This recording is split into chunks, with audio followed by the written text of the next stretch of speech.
بسم اللہ الرحمن الرحیم۔ آج بات کریں گے سورہ الفرقان کی، جو کہ 18ویں پارے میں آتی ہے اور یہ قرآن کی 25 سورت ہے، اور اس کا جو ریویلیشن آرڈر ہے وہ ہے 42۔ یہ سورت مکہ میں نازل ہوئی اور اس کا جو نام ہے فرقان وہ اسی کی پہلی آیت سے لیا گیا ہے، جس کا مطلب ہے یہ قرآن کا ایک ٹائٹل ہے۔ قرآن کا ایک ٹائٹل ہے اور فرقان کہتے ہیں صحیح اور غلط میں فرق کرنے کو۔ اس کے 4 طرح کے ٹاپکس ہم نے شارٹ لسٹ کیے ہیں۔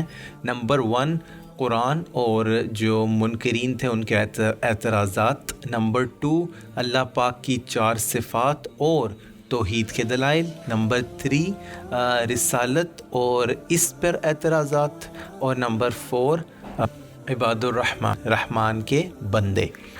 تو بات کر لیتے ہیں ٹاپک نمبر 1 کی، جو تھا قرآن اور اس پہ جو منکرین کے اعتراضات تھے۔ سب سے پہلے ان کے آبجیکشن، ان کے اعتراضات سن لیجئے۔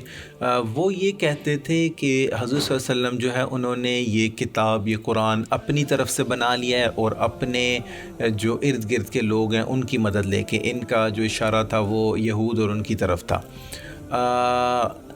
اور اس میں ایسا کچھ بھی نہیں ہے، صرف اس میں کہانیاں ہیں پچھلے اور لوگوں کی، اور اگر یہ ہے ایسی صحیح کتاب ہے ہی اللہ کی طرف سے، تو پھر یہ ساری ایک ہی ساتھ کیوں نہیں نازل ہوگی، ایک ساتھ ہی کیوں نہیں نازل ہوگی۔ اب اس پر اللہ تعالیٰ نے ان کا جواب دیا اور آیتیں نازل کی، اور وہ جواب سنیے۔ سب سے پہلے اللہ تعالیٰ نے بتایا کہ یہ حصوں میں یا ٹکڑوں میں اس لیے نازل کیا ہے تاکہ یہ آپ کے دل کو مضبوط رکھے اور آپ اس کو آسانی سے سمجھ سکیں اور آسانی سے اس پہ عمل کر سکیں۔ ایک ساتھ ہی اگر سب کچھ ہو جاتا تو انسان کو تو سمجھنے میں بھی مشکل آتی اور اس پہ عمل بھی کرنا مشکل ہو جاتا۔ دوسرا اللہ پاک نے فرمایا کہ یہ کتاب ہے، یہ فرقان ہے جو آپ کو سکھاتی ہے غلط اور صحیح میں فرق کرنا۔ تیسرا اللہ تعالیٰ نے یہ فرمایا کہ یہ اللہ پاک کی طرف سے نازل کردہ ہے جو تمام زمینوں اور آسمانوں کے راز جاننے والا ہے۔ اور پھر اللہ تعالیٰ نے یہ کہا کہ اگر یہ اپنے اس اعتراض میں صحیح ہیں یا اپنی جو ایلیگیشن یہ لگا رہے ہیں اس میں صحیح ہیں، تو پھر ان سے کہو کہ ایسی ایک کتاب لے آئیں۔ تو وہ اس چیلنج کو نہیں قبول کر سکے، ایسی ایک آیت یا ایسا ایک لفظ بھی وہ نہ بنا سکے۔ ٹاپک نمبر 2 ہے اللہ تعالیٰ کی 4 صفات اور دلائل توحید۔ اللہ تعالیٰ کے جو 4 کیریکٹرسٹکس ہیں جو اللہ نے یہاں بیان کیے وہ سن لیجئے کہ اللہ تعالیٰ جو ہے نا، جو زمین اور آسمان کا پورا کنگڈم ہے وہ اللہ تعالیٰ کے تابع ہے، اللہ تعالیٰ کے حکم کے نیچے ہے۔ اور دوسرا اللہ کی کوئی اولاد نہیں، تیسرا اللہ تعالیٰ کا کوئی شریک نہیں، اس کا کوئی پارٹنر نہیں، اور چوتھا ہر چیز اللہ پاک نے بنائی، وہ خالق ہے ہر چیز کا۔ اور توحید کے بارے میں جو دلائل دیے وہ سن لیجئے کہ اللہ تعالیٰ کا جو سایہ ہے وہ بہت وسیع ہے۔ اللہ تعالیٰ نے رات کا نظام بنایا تاکہ انسان سو سکے، دن کا نظام بنایا تاکہ وہ کام کر سکے، اللہ تعالیٰ نے نیند کو پیدا کیا، اللہ تعالیٰ نے بارشوں کا نظام بنایا، اللہ تعالیٰ نے سمندر بنایا اور ایسے پانی بنائے جو میٹھے ہیں اور جو نمکین ہیں، لیکن وہ آپس میں ایک دوسرے سے ملتے نہیں ہیں۔ اللہ تعالیٰ نے رشتے بنائے، اللہ تعالیٰ نے انسان کی رشتہ داریاں بنائی۔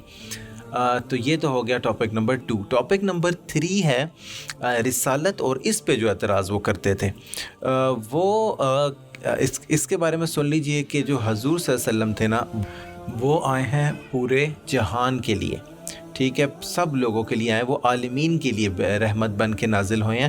ان کی آبجیکشنز یہ تھی کہ یہ کیسے نبی ہوئے جو چلتے ہیں، جو ہماری طرح کھاتے ہیں پیتے ہیں، اور انہوں نے کہا کہ ان کے ساتھ فرشتے کیوں نہیں اتارے گئے، اور انہوں نے کہا کہ ان نبی پاک صلی اللہ علیہ وسلم کے لیے باغات کیوں نہیں ہیں، اور اللہ تعالیٰ خود کیوں نہیں آ گیا ان کو دکھانے۔ اس کے جواب میں اللہ پاک نے یہ ارشاد فرمایا کہ جو پچھلے انبیاء بھی تھے وہ بھی اسی طرح کے تھے، وہ بھی کھاتے تھے پیتے تھے چلتے تھے اور عام انسانوں کی طرح تھے۔ اور جہاں تک بات رہی فرشتوں کی، تو اللہ تعالیٰ نے کہا کہ اگر فرشتے اتر جائیں تو پھر تو کام ہی ختم ہو جائے، اور جب فرشتے اتریں گے، جب یہ دیکھیں گے قیامت سے پہلے، اور پھر وہ افسوس کریں گے کہ کاش وہ یقین مان لیتے، اور تب کچھ بھی نہیں ہو سکے گا۔ اور ٹاپک نمبر 4 تھا رحمان کے بندے. اللہ تعالیٰ نے رحمان کے بندوں کی صفات، یہاں پر 11 صفات بتائی، وہ سن لیجئے. نمبر 1 وہ عاجزی کے ساتھ چلتے ہیں. نمبر 2 جاہلوں سے اعراض کرتے ہیں، ان سے دور رہتے ہیں. نمبر 3 راتوں کو اٹھ کے تہجد میں رکوع اور سجود میں وقت لگاتے ہیں. نمبر 4 دوزخ سے پناہ مانگتے ہیں. نمبر 5 میانہ رویہ اختیار کرتے ہیں اپنے خرچے میں جو خرچ کرتے ہیں. نمبر 6 توحید پر استقامت، توحید پر قائم رہتے ہیں. نمبر 7 انسانیت کا خیال کرتے ہیں، کسی کے ساتھ ناانصافی نہیں کرتے. نمبر 8 بیہودہ چیزیں ان سے اوائڈ کرتے ہیں، ان سے بچتے ہیں. نمبر 9 جھوٹی گواہی سے بچتے ہیں. نمبر 10 وہ اللہ تعالیٰ کی آیات پہ عمل کرنے کی اور اس پہ غور کرنے کی کوشش کرتے ہیں.